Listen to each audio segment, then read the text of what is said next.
Hello students, welcome back.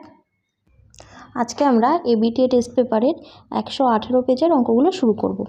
তাহলে দেখো একের এক দাগটা কী বলেছে। বলেছে X% বার্ষিক সরল সুদের হারে কোনো মূলধনের X বছরের সুদ X টাকা হলে মূলধনের পরিমাণ। তো এখানে দেখো সুদের হার মানে আর মানে আমার বলে দিয়েছে X%, মূলধন X বছরে মানে টি মানে আমার বলে দিয়েছে X বছর, সুদ মানে আয় মানে আমার বলে দিয়েছে X টাকা, আর আমার বের করতে বলেছে মূলধন মানে পি। তো আমরা পি সমান সমান কী জানি, 100 ইন্টু আই বাই টি আর সমান সমান 100 ইন্টু আই মানে এক্স বাই টি মানে এক্স ইন্টু আর মানে এক্স। তাহলে হয়ে গেল 100 বাই এক্স, এত টাকা। তাহলে আনসার কী হয়ে গেল, আনসার হলো আমার সি। দেখো দুই দাগটা কী বলেছে, যে দ্বিঘাত সমীকরণের বীজদ্বয় 3 এবং 4 সেই সমীকরণটি হলো। তো বীজদ্বয় 3 এবং 4 মানে আলফা মানে আমার 3, বিটা মানে আমার 4। তাহলে সমীকরণটি কি হবে, সমীকরণটি হবে x² minus alpha plus beta into x plus alpha beta সমান সমান 0। তো এখান থেকে বলা যায় x² মাইনাস, তাহলে আলফা মানে 3, বিটা মানে 4, এক্স প্লাস 3 ইন্টু 4 সমান সমান 0। তাহলে অতএব x² মাইনাস 4 আর 3 7x প্লাস 3 4 12 সমান সমান 0। তাহলে আনসার হয়ে গেল আমার এ। ঠিক আছে, দেখো নেক্সট 3 দাগ কী বলেছে, বলেছে 2a সমান সমান 3b সমান সমান 4c হলে a:b:c হবে। তাহলে 2a সমান সমান 3b সমান সমান 4c সমান সমান আমি কে ধরি। তাহলে অতএব কী হবে বলো তো, 2a সমান সমান কে, আর 3b সমান সমান কে, আর 4c সমান সমানও কে হবে। তাহলে এখান থেকে কি বলা যায়, a সমান সমান কে বাই 2, b সমান সমান কে বাই 3, c সমান সমান কে বাই 4। তাহলে a:b:c কী হবে, k by 2 k by 3 k by 4। তাহলে দেখো সবগুলো থেকে কে বাদ যায়, তাহলে 1/2 1/3 1/4। তো এটাকে এখন আমাকে কি করতে হবে, পূর্ণ সংখ্যায় আনতে হবে। সব তো ভগ্নাংশে আছে, তো পূর্ণ সংখ্যা আনার জন্য আমি কী করব, এই যে হরগুলোর লসাগু করে সেটাতে গুণ করে দেবো। তাহলে 2 3 আর 4 এদের লসাগু কত দেখো তো, 2 1 3 2, আর কি যায়, যায় না। তাহলে 3 দুগুণে 6 6 দুগুণে 12, তাহলে এদের লসাগু হয়ে গেল কিন্তু 12।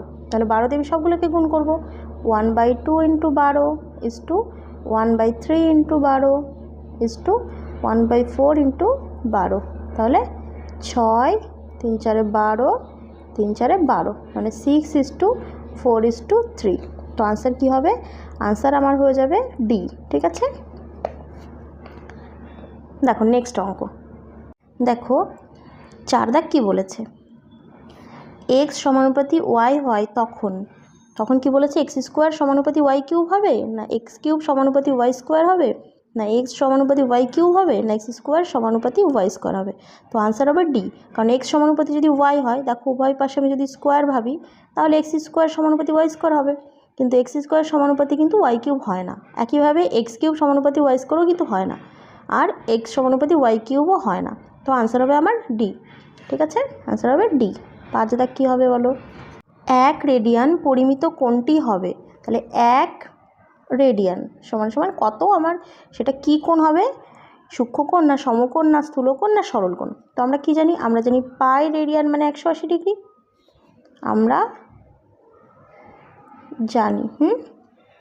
তাহলে 1 রেডিয়ান মানে কি হবে, 180 ডিগ্রি বাই পাই মানে 180 ডিগ্রি বাই 22/7, সেটা উল্টো উপরে চলে যাবে। তো দেখো কি হয়, 2 দিয়ে কাটলে 11, 2 দিয়ে কাটলে 90, আর কাটাকুটি যাচ্ছে না, 7 9 63, 430/11। তো ভাগ করে দিই, 430 5 11 55, থাকে কত 8 0 7 11 77 3। তাহলে দেখো 57.3 57/3/11। তো এটা কি, এটা বলো তো? এটা দেখো 90 ডিগ্রি থেকে কম, তাই না? তো 90 ডিগ্রি থেকে কম হলে সেটা কি হয়? সেটা হয় সূক্ষ্মকোণ। আনসারটা আমার হয়ে যাবে এ, সূক্ষ্মকোণ। ঠিক আছে, এখন দেখো 6 দাগ কী বলেছে।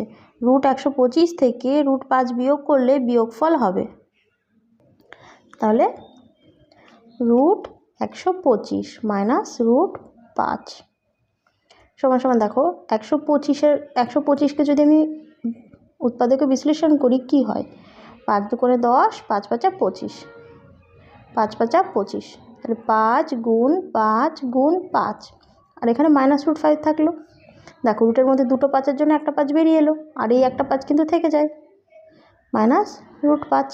তাহলে 5√5 -5 মানে কি 5টা √5 থেকে একটা √5 বাদ, তাহলে 4√5। কিন্তু উত্তরটা দেখো কেমন আছে, পুরোটাই রুটের মধ্যে দেওয়া আছে। তাহলে এই 4টাকে আমি কী করবো, রুটের মধ্যে দিয়ে দেবো। কীভাবে দেবো বলো তো? 4 যদি রুটের মধ্যে যায় তাহলে দুটো 4 হবে নিশ্চয়ই গুণ দিয়ে। কেন বলো তো? কারণ দেখো এই দুটো 4-এর থেকে একটা 4ই তো বেরিয়েছে, তাই না? এটা দেখো দুটো 4 থেকে একটা 4 বেরোলো আর একটা 5 রুটের মধ্যে থেকে গেল, তাই না? তো আমরা কি মনে রাখবো, যে রুট থেকে বাইরে বের করতে গেলে তো আমরা দুটোর জন্য একটা লিখি, আর রুটের মধ্যে ঢোকাতে গেলে আমি একটার জন্য দুটো লিখবো। ঠিক আছে, ঠিক উল্টো। তাহলে কত কত হয়ে গেল দেখো, 4 5 20, আর 4 গুণ করলে কি হয়, 80 হয়। তাহলে √80 আনসার, মানে এ আনসার। বোঝাতে পেরেছি? দেখো 2 দাগের অঙ্কগুলো। দেখো 2-এর 1 দাগ কী বলেছে, বলেছে ax² + bx + c = 0 সমীকরণের বীজদ্বয় পরস্পরের অনন্যক এবং বিপরীত, এখানে হবে বিপরীত চিহ্নযুক্ত। ঠিক আছে, হলে a + c = কত? তাহলে সমীকরণের বীজ দুটো কি হবে, একটা মনে করো আলফা, আর অন্যটা কি বলেছে, অন্যটা তাহলে অনন্যক হবে 1/α। ঠিক আছে, দুটো বীজ কি পরস্পর অনন্যক, আর বলেছে বিপরীত চিহ্নযুক্ত। তাহলে এর আগে আমি একটা মাইনাস দিয়ে দিই, তাহলে একটা বীজ হয়ে যাবে আলফা, একটা -1/α। দেখো বিপরীত চিহ্ন কিন্তু হয়েছে, এর আগে প্লাস এর আগে মাইনাস, আর আলফার অনন্যক 1/α। তাহলে ঠিক আছে, এখন আমরা কি জানি, আমরা জানি দুটো বীজের গুণফল সমান সমান c/a। তাহলে সমান সমান কি হবে, c/a। তো এখান থেকে দেখো আলফা আলফা কেটে গেল, থাকলো কি -1 সমান সমান c/a। তাহলে এখান থেকে কি বলা যায় দেখো তো, এখান থেকে আমি যদি বজ্রগুণন করি তো কি হয় দেখো, -a = c। তাহলে -a = c। এখন যদি এই -aটাকে আমি ওপাশে নিয়ে যাই কি হয় বলো তো, c + a হয়ে যাবে, আর এ পাশে থাকলো 0, তাহলে c + a = 0। যোগের সময় c + aও যা, a + cও তাই, তার মানে এর আনসারটা হয়ে যাবে 0। পরেরটা দেখো 2 দাগ, অর্ধবৃত্তস্থ কোণ কি হয়, সমকোণ, মানে 90 ডিগ্রি। ঠিক আছে, তারপর কি বলেছে, √3 - 5 এর অনুবন্ধী। তাহলে √3 - 5 এর অনুবন্ধী। তোমরা জানো অনুবন্ধী মানে কি হয়, অনুবন্ধী মানে ঠিক এমন একটা করণী হবে যার সাথে এর যোগফলটাও মূলদ হবে আর গুণফলটাও মূলদ হবে। তাহলে এর অনুবন্ধী করণী কি হয় বলো তো, সিম্পলি যেটার আগে রুট আছে, মানে যেটুকু অমূলদ তার আগে চিহ্নটা পাল্টে দাও। তো এর আগে প্লাস ছিল, তাহলে এর আগে মাইনাস, আর -5 যেটা আছে সেটাই থাকবে। তার মানে আনসার হয়ে গেল -√3 - 5। ঠিক আছে, দেখো নেক্সট। দেখো 4 দাগটা কি বলেছে, যৌগিক গড় মধ্যমা সংখ্যাগুরু মান হলো, এটা হবে কেন্দ্রীয় প্রবণতার মাপক, হলো কেন্দ্রীয়। ঠিক আছে, দেখো 5 দাগ, সূর্যের উন্নতি কোণ 30 ডিগ্রি থেকে বৃদ্ধি পেয়ে 60 ডিগ্রি হলে একটি পোস্টের ছায়ার দৈর্ঘ্য ড্যাশ পায়। তাহলে একটা মনে করো পোস্ট, ঠিক আছে, এই পোস্টে এই যে এখানে মনে করো উপরে সূর্য আছে, তো সূর্যের উন্নতি কোণ যদি মনে করো একবার আমি আঁকবো 60 ডিগ্রি, 60 ডিগ্রি থেকে যদি 30 ডিগ্রি হয়। ঠিক আছে, প্রথমে ছিল 60 ডিগ্রি, পরে হয়ে গেল এটা 60 ডিগ্রি, তারপরে হয়ে গেল 30 ডিগ্রি। তাহলে কি হচ্ছে, ছায়ার দৈর্ঘ্য দেখো আগে ছিল এইটুকু, পরে হয়ে গেল এতটা, তার মানে ছায়ার দৈর্ঘ্যটা কিন্তু বৃদ্ধি পায়। ঠিক আছে, তাহলে বৃদ্ধি পায়। 6 দাগ কি বলেছে, একটি নিরেট গোলককে গলিয়ে একটি নিরেট লম্ব বৃত্তাকার চোঙ তৈরি করা হলো।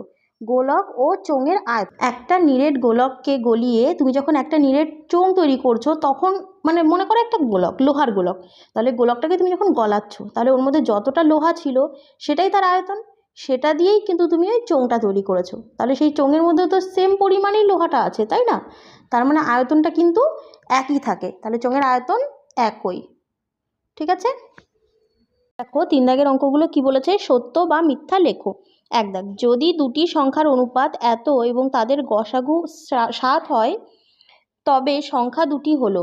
তো আমরা কি জানি, অনুপাত দেওয়া থাকলে সেইগুলোকে যদি আমি গসাগু দিয়ে গুণ করে দিই তাহলে সংখ্যা দুটো পাওয়া যায়। তাহলে সংখ্যা দুটো কি হবে, 7 দুগুণে 14 আর একটা হবে 3 7 21। তাহলে এটা কিন্তু সত্য।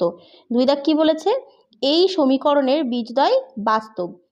তো বীজ বাস্তব হয় কখন, যখন b² - 4ac এটা 0 থেকে বড় অথবা সমান হয়। তো দেখো আমি এখান থেকে বের করি b², b মানে কি, যেটা x এর সাথে গুণ থাকে। তো এখানে b মানে কিন্তু +1, মানে +1 মানে 1 তার স্কোয়ার -4 ইন্টু a মানে যেটা x² এর সাথে গুণ থাকে, a ইন্টু c মানে যেটা ধ্রুবক পদ মানে 1। ঠিক আছে, তাহলে কি হলো, 1 এর স্কোয়ার মানে 1 মাইনাস এখানে গুণ করলে হয় 4 মানে -3। তো -3টা কি 0 থেকে ছোট, 0 থেকে ছোট হলে সেই বীজটা কিন্তু অবাস্তব হয়, তাহলে এটা কিন্তু মিথ্যা। 3 দাগ কি বলেছে, একটি ঘনকের প্রতিটি ধারের দৈর্ঘ্য দ্বিগুণ হলে ঘনকটির আয়তন প্রথম ঘনকের 4 গুণ হয়। তাহলে একটা ঘনকের বাহু মনে করো যদি x থাকে, তাহলে তার আয়তন হয়ে যায় x3। এবার বলেছে তার বাহু দ্বিগুণ হয়ে গেছে, তাহলে বাহু যেটা x ছিল সেটা এখন হয়ে গেছে 2x, তাহলে তার কিউব হয়ে যাবে আয়তন। তো 2 এর কিউব কত হয়, 8x3। তাহলে আয়তন কিন্তু আসলে 8 গুণ হয়ে গেছে, তাহলে এটা কিন্তু মিথ্যা। পরেরটা কি বলেছে, ab/c², bc/a² এবং ca/b² এর যৌগিক অনুপাত এত। তো যৌগিক অনুপাত আমরা কিভাবে বের করি, আমরা পূর্ব পদগুলো গুণ করে দিই, ইস্টু দিয়ে পরপদগুলো গুণ করে দিই। তাহলে আমার কি হবে, ab into bc into ca is to c² into a² into b²।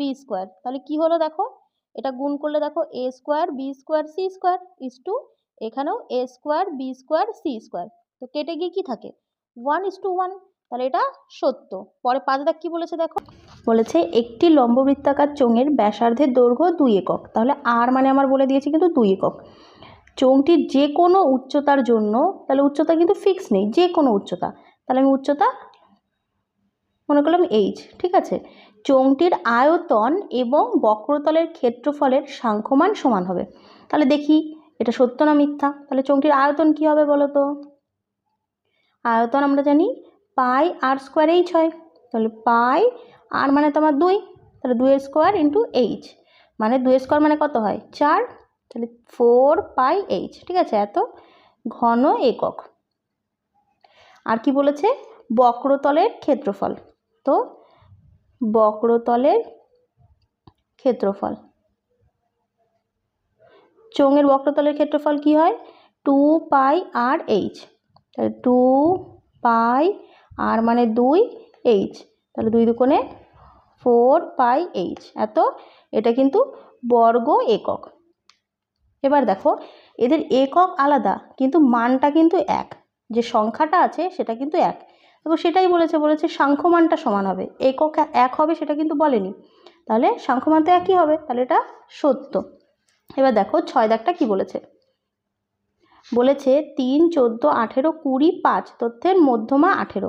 তো মধ্যমা বের করতে গেলে কি করতে হয় আমরা জানি, মধ্যমা বের করতে গেলে সংখ্যাগুলোকে ঊর্ধ্বক্রমে সাজিয়ে নিতে হয়। তো আমি ঊর্ধ্বক্রমে সাজাই 3 5 14 18 20। এখন এখানে কটা দেখো পরিসংখ্যা কত, 1 2 3 4 5, তাহলে 5টা সংখ্যা আছে। এবার আমরা কি জানি, মধ্যমা মানে ঠিক মাঝেরটা। তো মাঝেরটা কত আছে এটা, তার মানে এটা কিন্তু হয়ে যাবে মধ্যমা। তাহলে মধ্যমা কত 14, এটা কিন্তু তাহলে ভুল।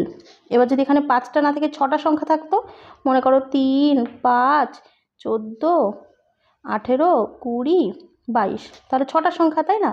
তো 6টা সংখ্যা থাকলে দেখো মাঝখানে কিন্তু দুটো সংখ্যা হয়। ঠিক আছে, এপাশে দেখো দুটো দুটো বাদ দিলে মাঝখানে দুটো, তখন কিন্তু এই সংখ্যাটার গড় আমার হয়ে যেত মধ্যমা। ঠিক আছে, তো বোঝাতে পেরেছি। তাহলে দেখো আজকে কিন্তু এই স্কুলটার 1 মার্কের যত কোয়েশ্চেন আছে সব হয়ে গেল। পরের দিন আমরা নেক্সট স্কুলের 1 মার্কের অঙ্কগুলো করে নেব। ঠিক আছে, তাহলে আজকের ক্লাসটা এখানেই শেষ করছি।